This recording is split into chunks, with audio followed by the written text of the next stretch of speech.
it feels like I can walk through fire. And I know I'm only getting higher. Till it feels like I can walk through fire.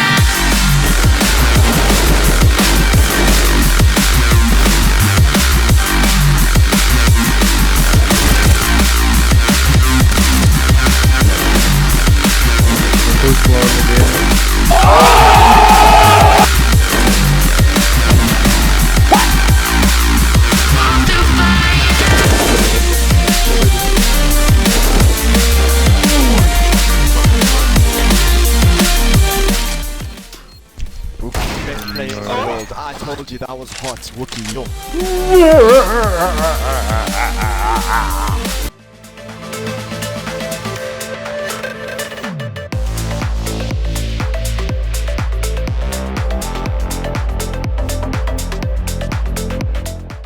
Good afternoon and welcome to Turbo Tortoise Tech. If you're new here, I'm Reese of the 4-piece variety or WookiE Triple XL, and I've been given the highest refresh rate monitor you could possibly want to buy. Let me just get the hood back on. There we go. Yeah, because it's kind of disgusting in a lot of sort of very cool ways. It's even got a trapdoor on the hood. I actually have no idea what this is for or why you would need that, but very nice felt on the inside, very Vanta black to eliminate that light bleed. This is mostly for esports tournaments so that you don't get glare from the lights and stuff around you.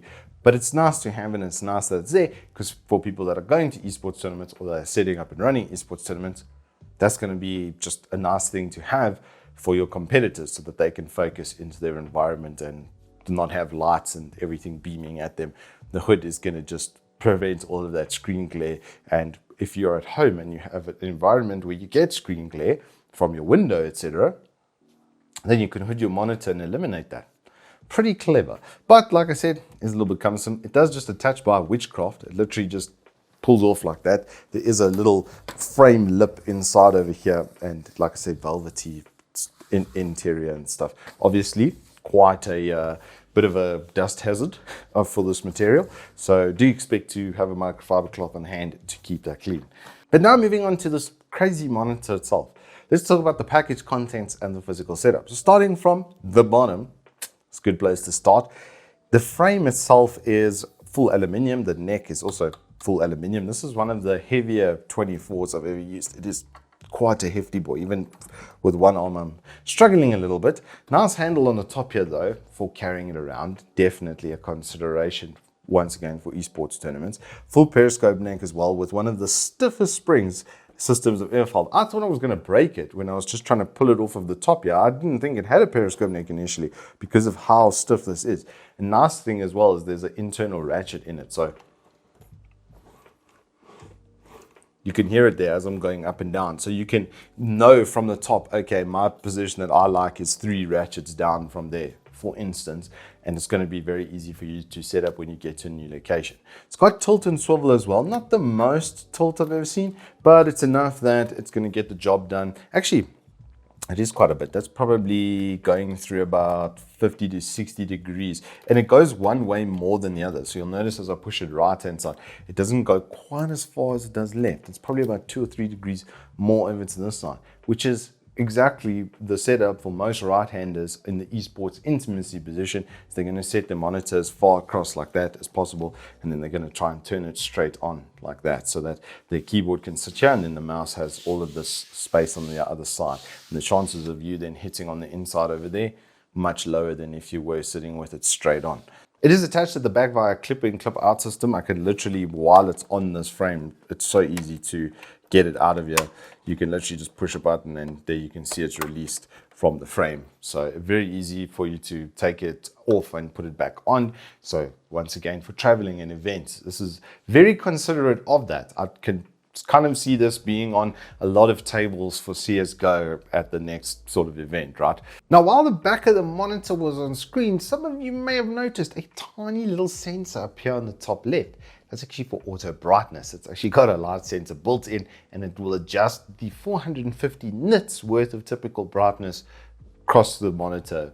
It'll adjust that automatically based on that little light sensor. And then we've got to talk logo touches and name touches. It's everywhere. big old AOC in the top middle here on the back. There's a literal projector that you can project the logo of Agon or AOC straight onto your desk. And then on the chin, there's also an Agon. They're just making sure you know what monitor it is, so that if you look at it from any angle, you're gonna know. If the RGB on the back wasn't enough of an indication that this is a gaming monitor, well, the front should be, well, doing that with its really good panel. The included accessories are also pretty cool, including the actual cable routers, which are just the snap-in type, so they're very easy to just open up like with, well, like that. Sorry, I'm just fumbling there for a second. So you can just stick them onto something, open them up, slot your cables in, and then they can route nicely around your monitor and your desk and stuff. Nice touch to give us like cable routing stuff. A USB 3 cable and the full fat one with the high bandwidth, because there's 4 USB 3s on pass-through on this monitor.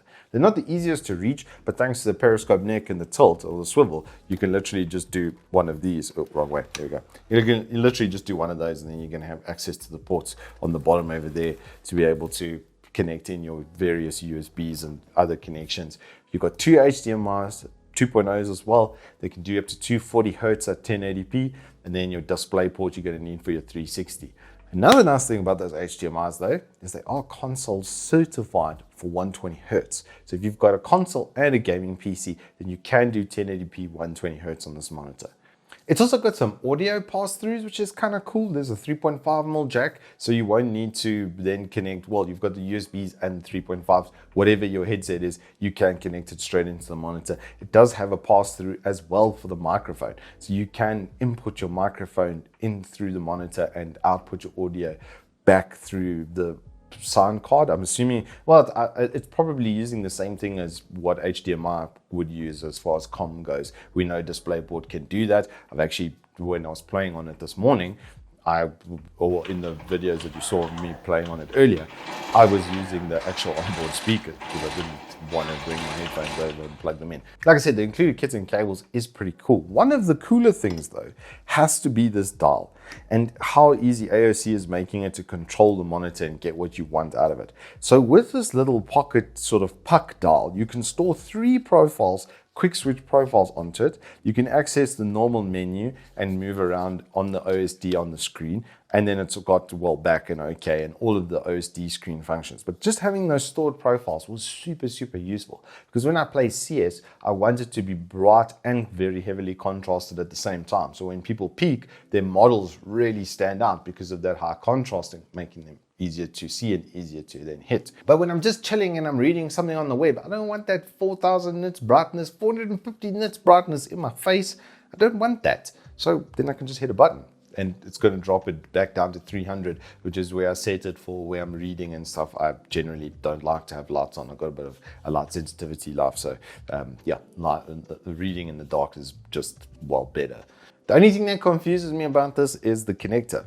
It's mini USB, which I haven't seen for 16,000 years, but they probably had an existing interface, which they just ported over with that. But it's time to upgrade this to micro at least, man. Type-C is already a thing. Come on, AOC.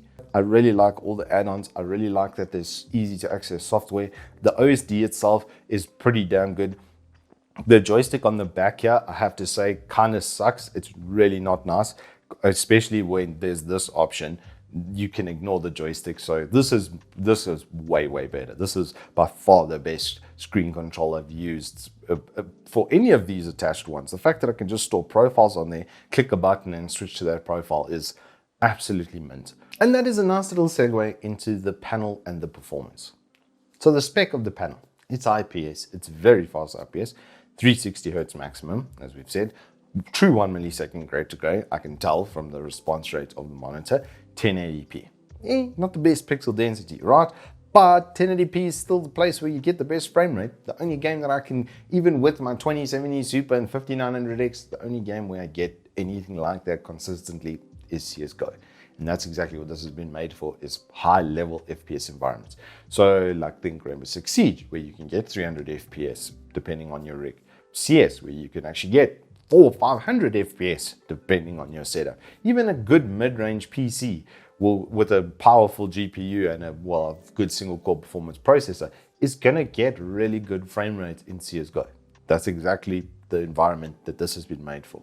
And does it work? Yes, it works. It works really, really well. The only thing though is to address the elephant in the room for how much delay reduction you're actually going to get. Is there a perceivable difference between 240 and 360? Yes, but only if you're in like the top 1%. I'm not saying that I'm that good of a gamer, especially these days, but my eyesight still works pretty well. And for a buddy that plays maybe 10 hours a week, yeah, I can hold my own. I think we can agree at least with that.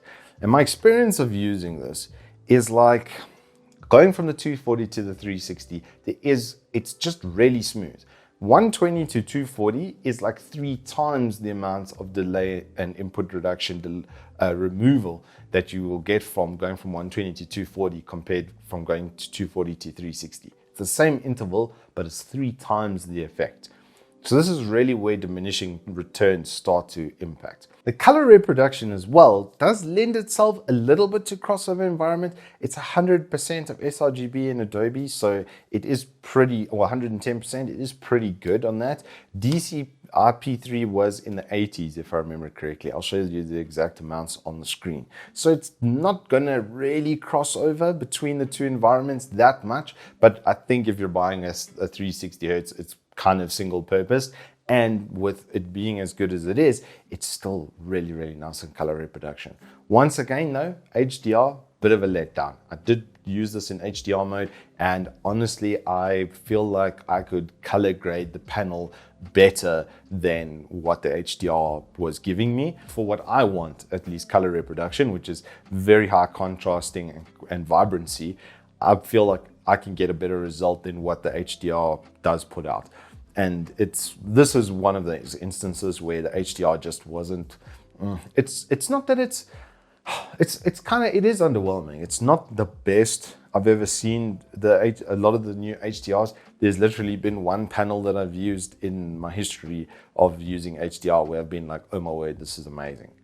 In most cases, you really can get a better color reproduction from just doing it manually. Low blue light filter as well as a black light equalizer on this as well, so it does have the full set of premium features and controls. All around then, I think AOC has tried really hard to make a really good, really premium 360 Hertz panel with all the premium add-ons you can want. I mean, there's even a headphone kickstand. I almost forgot about this. That can just come out of the side of the monitor over here like this. It's well thought out. It's well put together. It's well designed and engineered, and AOC is obviously very proud of their product, and you should be. It's a very cool product. It just goes into a very tight niche where only the 1% are really going to benefit from it. I think adding in the 120 Hertz for the consoles and giving all the extras and all the throughputs really lends itself to tournament environment. If you're a high-level tournament organizer and you're looking for monitors for your setup, this is a really good option for that. You probably won't need to replace them anytime soon because 360 Hertz, because of the panel quality, and because of the 4-year warranty that AOC slaps on their monitors. They're obviously very confident in their panel and their monitor, their power supply, etc. to do that. Which leads me as a segue into my 2 only real complaints for this monitor as it stands. Is one, the power brick is enormous. I mean, it's enormous, and it's 120 watt. It's kind of good that it is big though, because it means that there's just a little bit more space for stuff inside. So it's probably not going to get as warm and probably last a little bit longer, but just be aware it's got an absolute brick attached to it. And then the other thing is there's no sharpness function. There's absolutely nowhere that I could find in the OSD that let me adjust the sharpness for the panel. And so for me, it felt a touch grainy. I would have just liked to sharpen up just a touch. I'm not sure what the limitations are with the refresh rate or something like that, but it would have just been nice to have.